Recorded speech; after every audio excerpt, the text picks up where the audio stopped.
Hello students, हमने second unit के first chapter के आर्टिकल कर लिए थे और उसकी कुछ प्रॉब्लम्स ली हैं और भी प्रॉब्लम करवाई जाएंगी अभी रेजिस्टेंस कम्बिनेशन की। लेकिन आज हम जो है सेकेंड यूनिट का जो है ना बी पार्ट स्टार्ट करते हैं, जिसके स्टार्टिंग में है किरचॉफ्स लॉज। किरचॉफ्स जो है उसके दो लॉज थे। फर्स्ट लॉ जो है किरचॉफ्स का फर्स्ट लॉ है, वो चलो डिस्कस करते हैं अब। According to first law of Kirchhoff जो है, यानी कि किरचॉफ फर्स्ट लॉ ये कहता है कि according to this law the algebraic sum of the different currents meeting at a point is zero. Simple explanation इसकी कि किसी भी पॉइंट के ऊपर जब डिफरेंट करंट्स मीट करते हैं, यानी कि कोई जंक्शन होता है, हम एक ही पॉइंट से कई वायर जो हैं कई साइडों में भेज देते हैं। ऐसे जैसे यहाँ से ये वायर इधर गई, ये इधर गई, ये ब्रांचिंग जो होती है एक पॉइंट से, तो उसमें हो सकता है कि एक तरफ से करंट इसमें आया हो या इसमें से दूर गया हो। तो हम क्या करते हैं, किरचॉफ्स का जो फर्स्ट लॉ कहता है कि यहाँ पर जितने भी करंट मीट हुए हैं उनका सभी का जोड़ जो है ना वो जीरो होगा, यानी कि एल्जेब्रिक सम, वेक्टर सम नहीं, एल्जेब्रिक सम। वैसे करंट एक वेक्टर क्वांटिटी होता है, लेकिन यहाँ पे एल्जेब्रिक सम यूज हुआ है क्योंकि चार्ज जो है ना वो ट्रांसफ़र हो रहा है। करंट का मतलब होता है ट्रांसफ़र ऑफ चार्ज। तो एक पॉइंट पे जितना चार्ज अगर कहीं से आता है तो उतना ही चार्ज जो है ना वो डिफरेंट ब्रांचेज में डिस्ट्रीब्यूट होता है।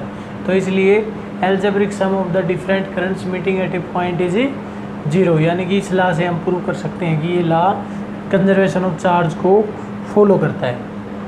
तो हमने मान लिया कि जैसे कि इस पॉइंट के ऊपर, किसी एक पॉइंट के ऊपर डिफरेंट चार्जेस, डिफरेंट करंट जो हैं वो मीट हो रहे हैं।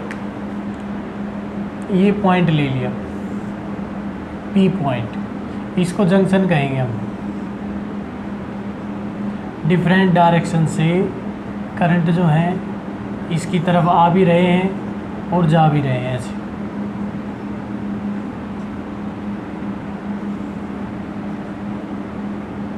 ये करंट्स है हमारे पास, इसको हम मान लेते हैं I1, इसको मान लेते हैं I2, इसको I3, I4, I5 और I6। इस पॉइंट P के ऊपर 6 करंट जो हैं वो मीट हो रहे हैं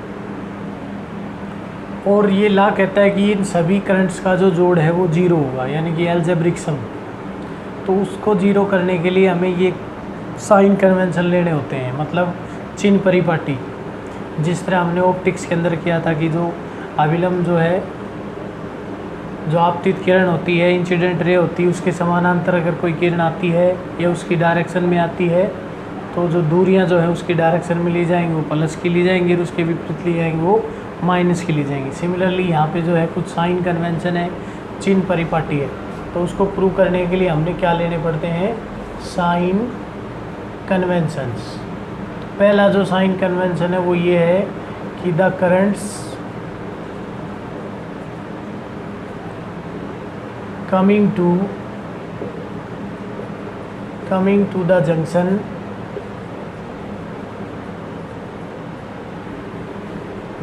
point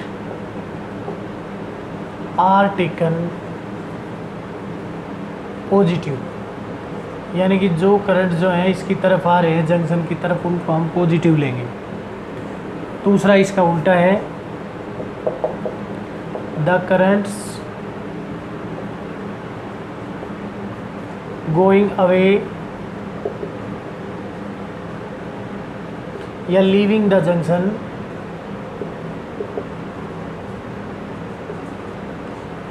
पॉइंट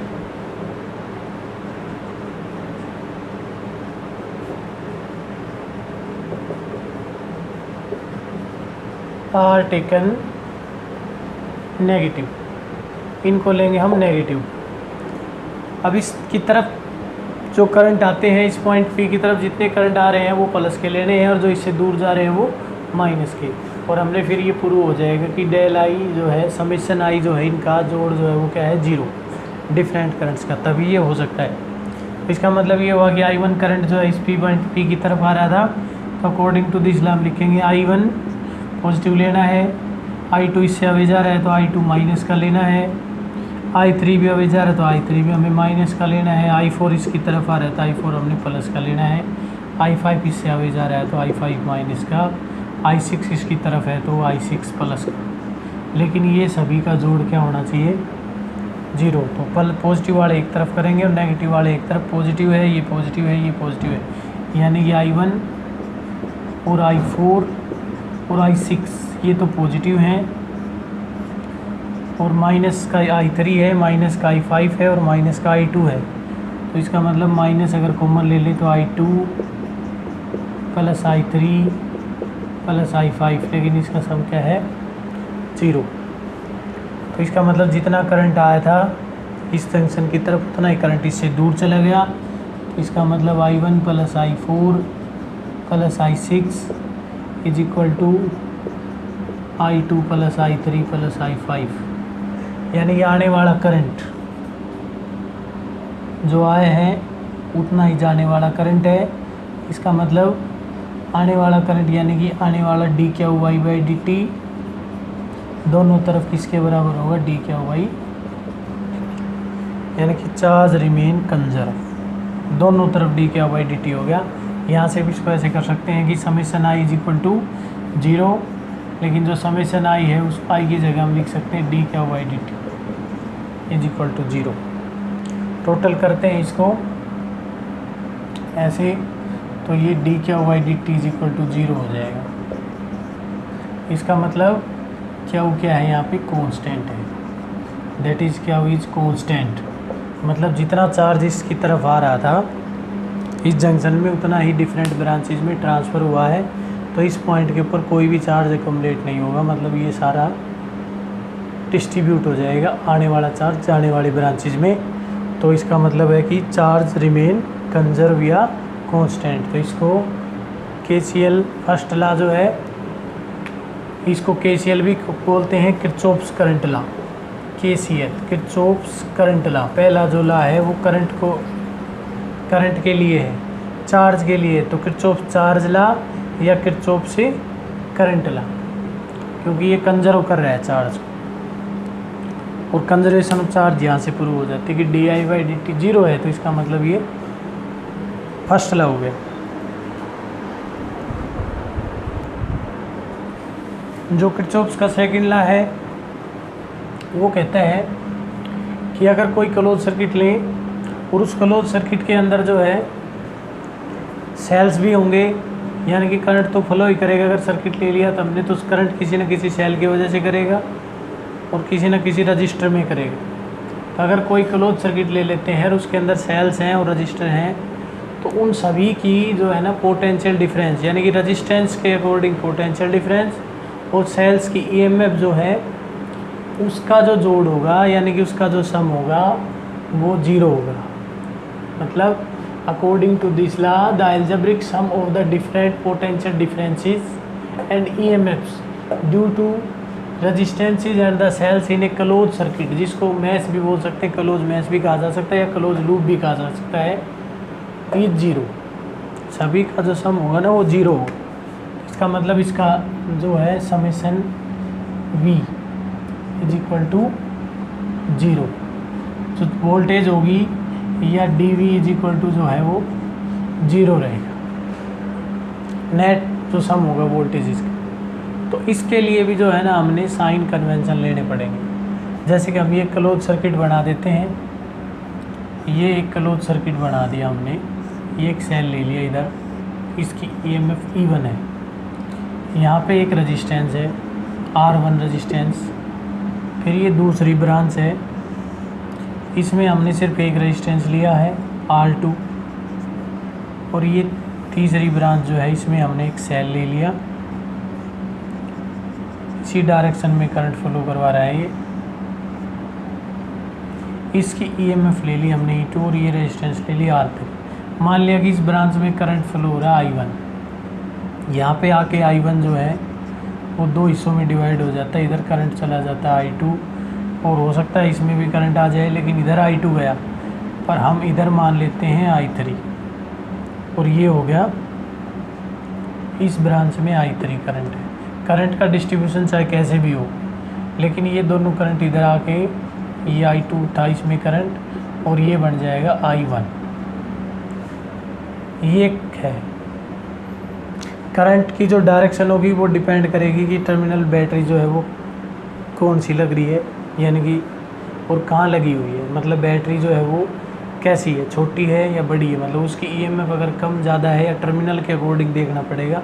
वैसे जो करंट का फ्लो होता है वो चार्ज का फ्लो, यानी कि जो कन्वेंशनल करंट लेते हैं वो पॉजिटिव टू नेगेटिव डायरेक्शन में लेते हैं, लेकिन ये भी डिपेंड करता है कि दो इलेक्ट्रोड्स के बीच में पोटेंशियल डिफरेंस किस टाइप का है, यानी कि जो कन्वेंशनल करंट है वो higher to lower potential travel करता है।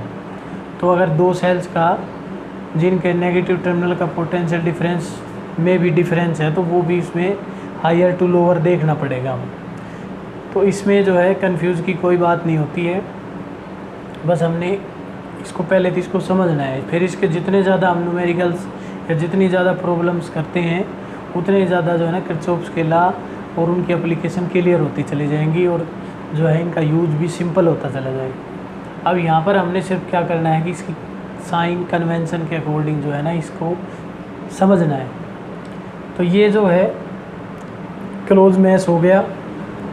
इसके पॉइंट्स ले लेते हैं हम ए बी, ये A B C D E और एफ, ये एक क्लोज सर्किट हो गए। इसकी ब्रांचेज भी बनाई जा सकती है, मतलब इस क्लोज सर्किट में से कोई एक क्लोज सर्किट सेलेक्ट किया जा सकता है, लेकिन इसको प्रूव करने के लिए साइन कन्वेंशन है। और वो साइन कन्वेंशन क्या है? साइन कन्वेंशन ऑफ किरचॉफ से सेकंड लॉ। सेकंड लॉ के जो साइन कन्वेंशन है भाई, पहला साइन कन्वेंशन है इसका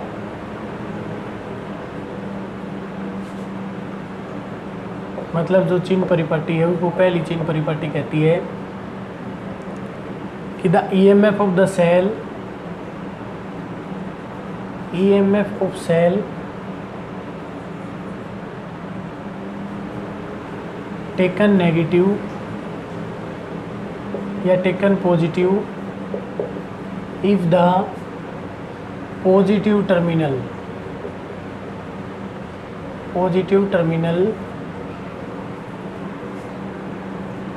of cell comes first in the direction of current।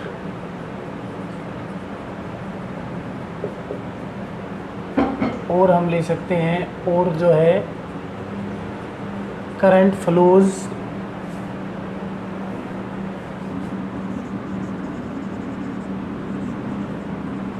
From positive to negative terminal, या ब्रैकेट में लिख सकते हैं डिक्रीजिंग पोटेंशियल, डिक्रीजिंग पोटेंशियल। ये पहला साइन कन्वेंशन इसका। दूसरा इसका उल्टा हो जाएगा, मतलब किसी भी सर्किट के अंदर हमने सेल की अगर ईएमएफ का साइन सेलेक्ट करना है, पॉजिटिव की लेंगे या नेगेटिव की लेंगे, तो उसमें ये देखना है कि जो करंट की जो डायरेक्शन है उसकी डायरेक्शन में सेल जो है उसका कौन सा टर्मिनल पहले आता है, पॉजिटिव आता है या नेगेटिव आता है। अगर पॉजिटिव टर्मिनल पहले आता है तो उसकी ईएमएफ पॉजिटिव ली जाएगी, और नेगेटिव पहले आता है तो नेगेटिव ली जाएगी। ये जो लॉ है ना ये डिफरेंट है, कई बुक में ये वेरिएशन भी होती है कि नेगेटिव जो है अगर टर्मिनल पहले आता है तो सेल की ईएमएफ को पॉजिटिव ले लिया जाता है, लेकिन यहाँ पर इस लॉ के अकॉर्डिंग अगर ये पॉजिटिव टर्मिनल अगर फर्स्ट में आता है तो ईएमएफ पॉजिटिव लेनी है, और नेगेटिव आता है तो नेगेटिव लेनी है। और इसका उल्टा, दूसरा इसका उल्टा हो जाएगा, वाइस वर्सा, यानी कि अगर सेल का नेगेटिव टर्मिनल पहले आता है तो ईएमएफ ली जाएगी नेगेटिव, और अगर पॉजिटिव टर्मिनल पहले आता है तो पॉजिटिव। दूसरा है रेजिस्टेंस, क्योंकि ईएमएफ जो ये तो ईएमएफ हो जाएगी, ईएमएफ भी एक पोटेंशियल डिफरेंस होता है तो सेल की वजह से होगा, लेकिन जो दूसरा है रेजिस्टेंसेस की वजह से, रेजिस्टेंसेस में the potential difference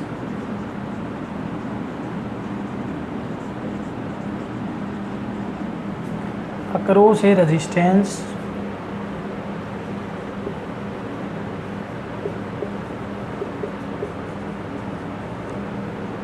across a resistance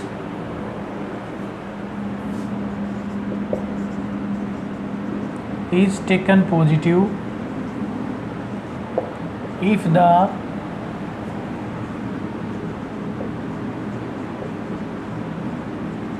direction of current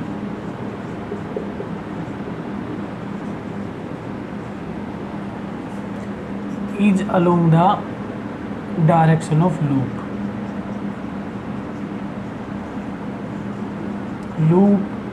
या सर्किट जो लिया है हमने सर्किट उसकी डायरेक्शन के अलोंग अगर करंट की डायरेक्शन है तो उसका किसी भी रेजिस्टेंस के अक्रॉस जो पोटेंशियल डिफरेंस ड्रॉप होगा करंट के कारण वो लिया जाएगा पॉजिटिव का।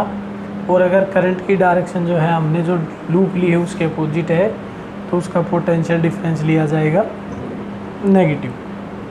साइन कन्वेंशन हमने किसी एक बुक के फॉलो करने हैं, चाहे तो जो भी हम एनसीईआरटी पढ़ रहे हैं तो उसके, चाहे हम फॉलो कर सकते हैं किसके, प्रदीप के या एच.सी. वर्मा जो भी बुक हम पढ़ रहे हैं उसी के साइन कन्वेंशन जो है फॉलो करके न्यूमेरिकल्स को सोल्व करना है तो कोई भी प्रॉब्लम नहीं आएगी। अगर न्यूमेरिकल्स को हम डिफरेंट बुक के साइन कन्वेंशन से सोल्व करेंगे तो पजल हो जाएंगे और हमारा जो क्वेश्चन है वो गलत हो सकता है। तो इसमें क्या है, the potential difference across A resistance is taken positive if the direction of the current is along the direction of the loop, और उसका वाइस वर्सा, और वाइस वर्सा यानी कि उसका उल्टा। अगर करंट की डायरेक्शन लूप की डायरेक्शन के अपोजिट है तो उसकी जो पोटेंशियल डिफरेंस होगा सेल का वो जो हम कैसे ले सकते हैं, नेगेटिव लेंगे, और अगर उसी डायरेक्शन में है तो पॉजिटिव लेंगे। अब इसी के अंदर जो है हम ये करवाते हैं किरचॉफ्स लॉ को कैसे यूज़ करते हैं। साइन कन्वेंशन हमने समझा दिए।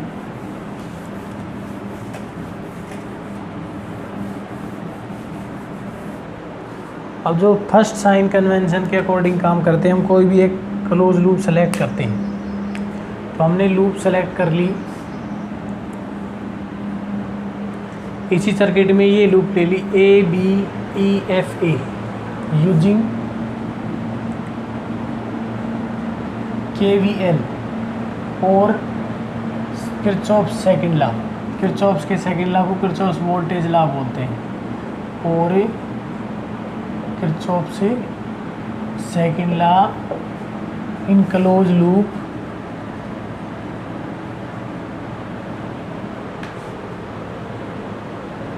ABEFA यानी कि हम इस क्लोज लूप की जगह ऐसे लिख सकते हैं using KVL Kirchhoff's law for close loop ABEFA, यानी कि हम A से चले B पे गए, P से हम E पे गए, E से हम F पे गए और F पे हम A पे गए, यानी कि हमें इधर मूव करना है A to B, B to E, E to F और F to A। इसी पॉइंट पे ये क्लोज लूप होगा। अब इस सर्किट के अंदर रजिस्टेंसेज और सेल्स गिवन है तो हम इसका पोटेंशियल डिफरेंस जो है ना वो डिटरमाइन कर सकते हैं, यानी कि इसमें KVL लगाएंगे तो एक इक्वेशन बनेगी। इसी सर्किट में जैसे इस पॉइंट के ऊपर हम जो है ना वो जंक्शन लॉ भी लगा सकते हैं। पहला लॉ जो है KCL law, Kirchhoff's current law या किरचॉफ्स चार्ज लॉ या किरचॉफ्स जंक्शन लॉ, या फर्स्ट लॉ जो है ना वो भी लगाया जा सकता है इसमें इसी लूप के अंदर। तो डिफरेंट जो है वो सर्किट्स के अंदर जितने भी ज़्यादा हम प्रैक्टिस करेंगे ना उतने ज़्यादा सिंपल होते हैं न्यूमेरिकल। तो इसके लिए हमने ये AB लूप ली है, तो यहाँ से हम A से स्टार्ट करते हैं, I1 करंट फ्लो हो रहा है यहाँ से लेके यहाँ तक। अब हम गए B से A की तरफ, तो इस ब्रांच में जो करंट फ्लो हो रहा है I2, रजिस्टेंस हो गया हमारे पास R2।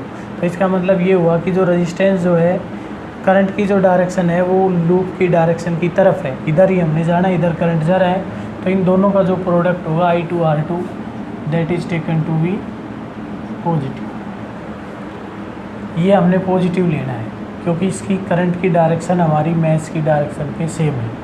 फिर हमने जाना E to F, करंट अब I1 हो गए, अब इधर जा रहे हैं F से A की तरफ। रेजिस्टेंस R1 है, करंट I1 है, तो ये हो जाएगा हमारे पास I1 R1। अब जैसे यहाँ पे आते हैं तो सेल का नेगेटिव टर्मिनल पहले आ रहा है तो इसकी EMF ली जाएगी माइनस का E1, और फिर हम ये पॉइंट पे पहुँच गए और according to Kirchhoff second law transmission of voltage जो है वो जीरो होगा। डिफरेंट पोटेंशियल का जो सम है वो क्या होगा, जीरो। तो ये जीरो हो गया, ये फर्स्ट लॉ के लिए हुआ। फिर इसी तरह using KVL in close loop. अब कौन सी क्लोज लूप लेनी है वो ले लेते हैं हम, ACDFA। मतलब इसको पूरा लिखें तो A to B, B to C, C to D, D to E, E to F और A पॉइंट पे पहुंच गई। और शॉर्ट में लिखें तो A to B, B A to C, C to D, F और फिर A के ऊपर। इस क्लोज लूप में हमने किरचॉफ लॉ को यूज़ करना है। तो यहाँ पर इसके यूज़ करेंगे तो जैसे इधर जा रहे हैं नीचे गए यहाँ पे C पॉइंट तक, ये I3 करंट था। अभी इस सेल में से I3 करंट फ्लो हो रहा है इस डायरेक्शन में, I3 करंट है। अब I3 जो करंट है उसके सामने सेल का पॉजिटिव टर्मिनल पहले आता है, तो इसकी EMF पॉजिटिव ली जाएगी, यानी कि यहाँ पे यूज़ होगा E2। सेल की जो EMF है वो E2 है। और फिर रेजिस्टेंस हो गया हमारे पास R3, इसमें से करंट जा रहा था I3। तो यहाँ पर जो है करंट की डायरेक्शन भी सेम है, रेजिस्टेंस की डायरेक्शन भी सेम है, तो इसके लिए लिया जाएगा I3R3।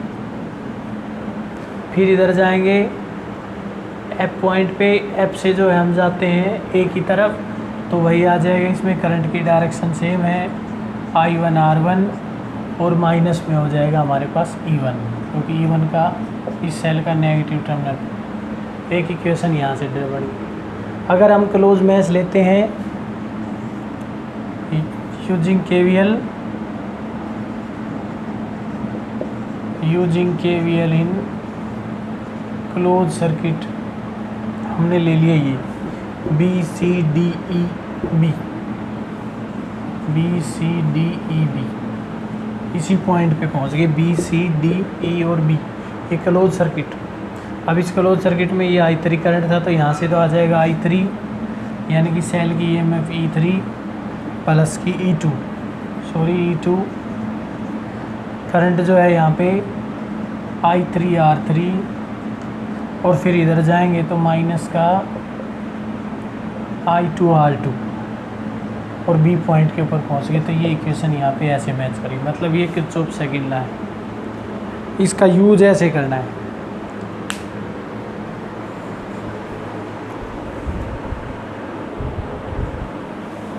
ये व्हीटस्टोन ब्रिज प्रिंसिपल है, इसका भी काफ़ी यूज होता है।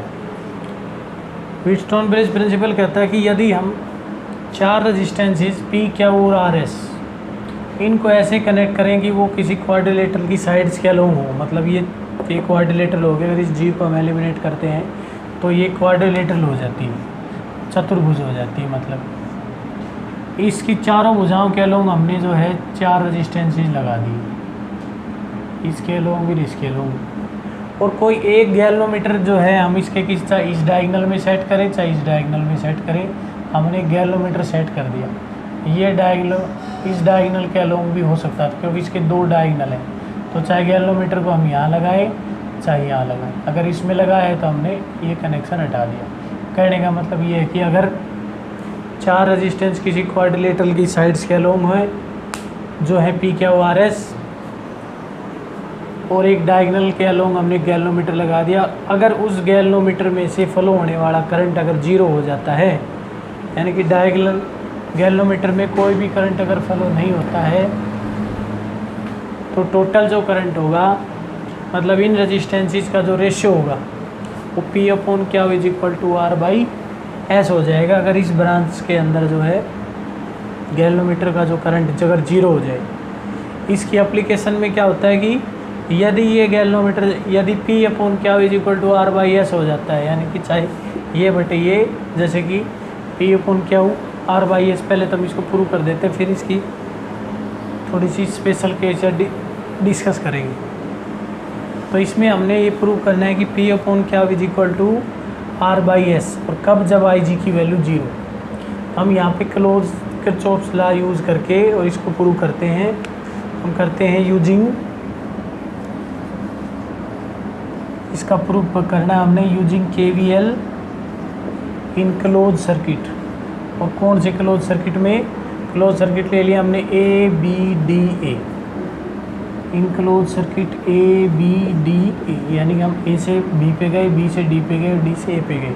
तो यहाँ पे हमारे पास इधर जा रहे हैं हम, ए से बी की तरफ जाते हैं तो करंट I1 है और रेजिस्टेंस P है, तो इसलिए ये बनेगा हमारे पास I1P, क्योंकि डायरेक्शन भी सेम है, करंट की डायरेक्शन भी उधर ही है, हम भी इधर जा रहे हैं। फिर जाते हैं हम बी से डी की तरफ, तो करंट जा रहा है IG और रेजिस्टेंस जो है गैलोमीटर का रेजिस्टेंस वो है G।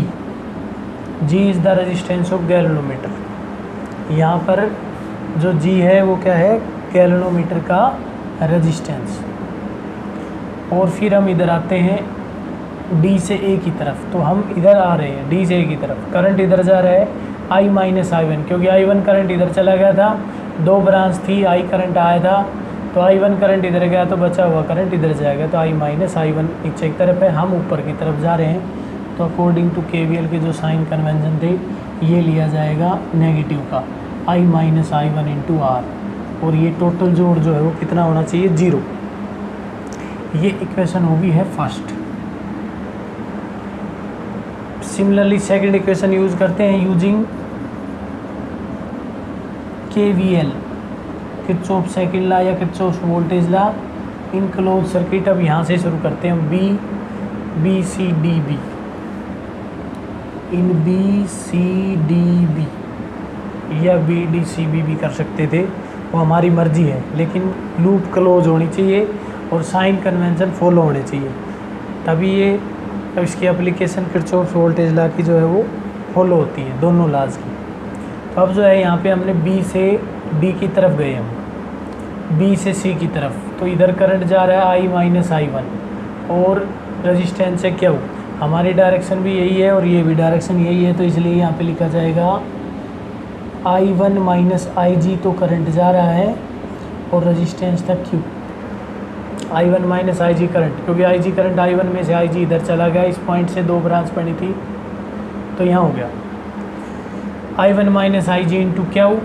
अब हम इधर मूव करते हैं, रेजिस्टेंस S है, करंट इसमें से फ्लो हो रहा है I minus I1 plus IG, क्योंकि ये IG इधर से आया था, I माइनस I1 इधर से आया था, तो ये ऐड हो जाएगा और फिर इधर जाएगा, तो इसलिए ये डायरेक्शन भी हमारी नेगेटिव है, हम इधर आ रहे हैं, करंट इधर जा रहा है, तो ये प्रोडक्ट भी नेगेटिव लेना पड़ेगा। तो माइनस करंट है हमारे पास I minus I1 plus IG into resistance है हमारे पास S, और फिर हम इधर जा रहे हैं, इसकी डायरेक्शन भी अपोजिट है और IG इंटू G, लेकिन टोटल जोड़ किसके बराबर होना चाहिए, 0 के बराबर। ये हो गया हमारे पास इक्वेशन 2। अब जो स्पेशल कंडीशन लगाई थी हमने कि यदि गैल्वेनोमीटर में फ्लोइंग करंट 0 हो जाए तब ये प्रूव होगा। अब लेंगे यूजिंग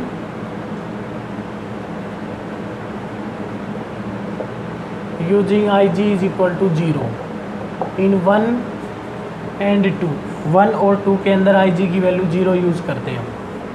तो IG की वैल्यू अगर 0 यूज़ करेंगे हम 1 और 2 में, तो ये जो है 1 इक्वेशन लेते हैं हम, I1P IG into G minus I into R, यानी कि IG ये टर्म 0 हो जाएगी, तो फर्स्ट इक्वेशन से कन्वर्ट हो जाएगा I1P, और माइनस में I minus I1 into R is equal to 0। ये इक्वेशन हो गई हमारे पास थर्ड। फोर्थ में जहाँ भी IG है वहाँ 0 करो, जैसे I1 माइनस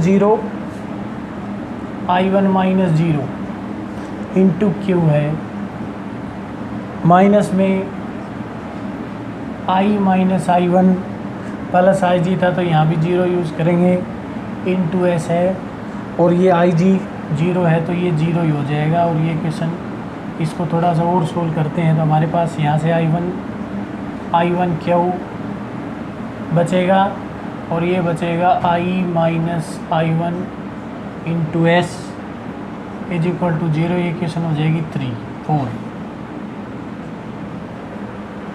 अब थर्ड इक्वेशन को थोड़ा रीअरेंज कर सकते हैं, ऑन की बजाय और करो, और हम ऐसे लिख सकते हैं from 3 and 4, also from 3 and 4, 3 और 4 से। हम इसको थोड़ा रीअरेंज करें तो हम ऐसे लिख सकते हैं I1P, इसको इस टर्म को इधर रख सकते हैं, ये उधर जाके प्लस की हो जाएगी। I1P is equal to I minus I1 into Q, I minus I1 into R. ये इक्वलिटी होगी हमारे पास 5।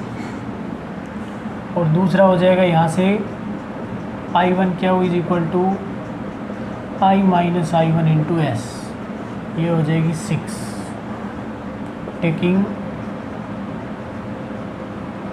5/6, 5 को 6 से डिवाइड करने पर, या डिवाइडिंग 5/6 या टेकिंग 5/6, 5/6 लेते हैं तो I1P इधर है लेफ़्ट राइट साइड में, इधर I1 क्या है, इधर I minus I1 into are है, और नीचे I minus I1 into S है।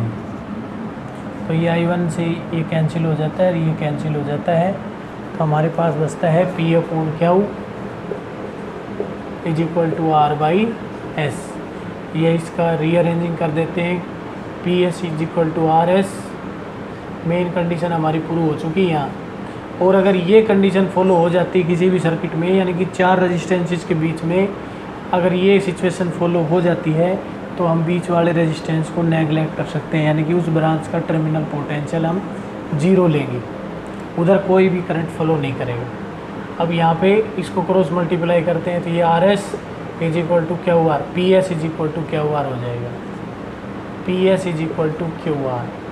और QR को जो है हम इसको फिर ऐसे प्रूव भी, उल्टा भी प्रूव कर सकते हैं कि S/R is equal to Q/P। ये तीनों कंडीशन व्हीटस्टोन ब्रिज में। वो कंडीशन, ये कंडीशन कैसे मैच होती है, जैसे कि 4 रजिस्टेंस ही, जैसे एक रेजिस्टेंस ये ले लिया, एक रेजिस्टेंस ये ले लिया, और एक रेजिस्टेंस हमने ये लेके चौथा रेजिस्टेंस ये ले लिया मान लीजिए। ये रेजिस्टेंस 8 का है, ये रेजिस्टेंस हमारे पास 10 का है, ये रेजिस्टेंस 4 का है, और ये रेजिस्टेंस 5 का, और बीच के अंदर कोई रेजिस्टेंस ले लिया हमने 20 का। तो ये एक व्हीटस्टोन ब्रिज बन जाता है। हमने या तो इसमें अगर कोई करंट नहीं दे रखा है, करंट 0 है, तो व्हीटस्टोन ब्रिज की कंडीशन दे के जो है हमने अननोन रेजिस्टेंस डिटरमाइन करना होता है। यहाँ पे जो है टोटल रेजिस्टेंस निकालना हो अगर हमें इस सर्किट का, तो हम क्या करेंगे भाई, यहाँ पर ये जो ब्रांच है 4 और 5 वाली, ये हम देखते हैं P/Q। एडजेसेंट रेजिस्टेंस जो है ना वो बराबर होना चाहिए, एडजेसेंट रेजिस्टेंस का रेशियो इक्वल होना चाहिए। एडजेसेंट रेजिस्टेंस, एडजेसेंट जैसे कि यहाँ पे P और Q जो है ना ये एडजेसेंट में थे, या P और R एडजेसेंट में थे, वही यहाँ पे प्रूव हो सकता है P और R। इसका जो तीसरी टर्म है वो P/R is equal to Q/S भी हो सकती है। मतलब कहने का ये है कि रजिस्टेंसेस जो एडजेसेंट साइड में है, जैसे P के साथ R है, यहाँ पर P के साथ क्या हुआ है, तो या तो P/Q ऊपर वाली एडजेसेंट साइड लेंगे तो इसके नीचे वाली एडजेसेंट साइड का रेशियो होगा, और अगर ये एडजेसेंट साइड लेते हैं तो इसके सामने वाली एडजेसेंट साइड का रेशियो बराबर होना चाहिए। यानी कि चाहे तो हम 8/10 ले लें तो 4/5, या 8/4 इज इक्वल टू अगर 10/5 हो जाता है, यहाँ पे हो रहा है, यानी कि 8/4 P/Q R/S is equal to 10/5, दोनों का रेशियो 2 आता है, 4 दूनी 8, 5 दूनी 10, तो ये रेशियो बराबर हो गया यहाँ से भी। और अगर ऐसे करते हैं तो 8/10 10/10/10/10 यानी कि 4/5, तो ये भी बराबर हो रहा है। तो इसका मतलब बीच वाले रेजिस्टेंस को नेगलेक्ट कर दिया जाएगा। अब ये सर्किट ऐसे बन जाता है, और इसका मतलब हमारे पास 2 ब्रांचेज हो जाती हैं, और जो नेट रेजिस्टेंस होगा ऊपर वाली ब्रांच सीरीज में है, ऊपर वाली ब्रांच का नेट रेजिस्टेंस 18 हो गया, और नीचे वाली ब्रांच का नेट रेजिस्टेंस 9 हो गया। और इसलिए जो इक्विवेलेंट रेजिस्टेंस बनेगा वो पैरेलल कॉम्बिनेशन पे 1/18 + 1/9, मतलब जो इक्विवेलेंट रेजिस्टेंस बनेगा वो 1/18 जमा 1/9, एलसीएम आ जाता है इसका 18, यानी कि 1 + 2 3/18 यानी कि 1/6, और ये तो 1/R है, इसका उल्टा करेंगे तो 6, मतलब इक्विवेलेंट रेजिस्टेंस इसका 6 हो जाएगा। भाई व्हीटस्टोन ब्रिज कंडीशन फुलफिल हो रही है, तो जो बीच का रेजिस्टेंस था 20 ओम वाला वो हमने हटा दिया, क्योंकि उसकी कोई अहमियत नहीं है। अब व्हीटस्टोन ब्रिज प्रिंसिपल कन्फर्म हो रहा है, तो इसलिए हम जो है ये 2 ब्रांचेज हो गया। अब हमारे पास ऊपर 8 और 10 सीरीज़ में तो 18, नीचे 4 और 5 सीरीज़ में 9, तो ये हमारे पास रिजल्टेंट रेजिस्टेंस जो है इस पैरेलल कम्बिनेशन का क्या बनेगा, इस पैरेलल कम्बिनेशन का रिजल्टेंट रेजिस्टेंस ये बन जाएगा 1/6। ये उसका रेसिप्रोकल है, तो रेजिस्टेंस होगा 6 ओम का जो रेजिस्टेंस है इस कम्बिनेशन का, व्हीटस्टोन ब्रिज प्रिंसिपल।